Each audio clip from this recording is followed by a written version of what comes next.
Јас сакам да истакнам дека по повеќе месечно барање помош по институции, водовод и канализација, општина Газивава, полициска станица Автокоманда, директно обраќање и до премиерот, но од никого не добивме никакво конкретно решение.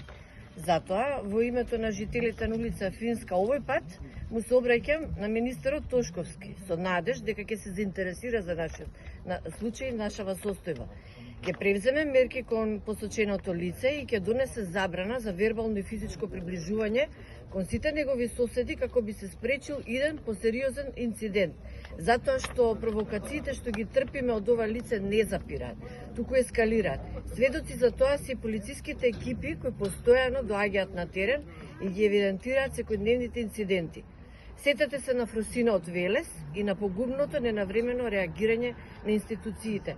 Не правете ја повтор пат истата грешка. Дали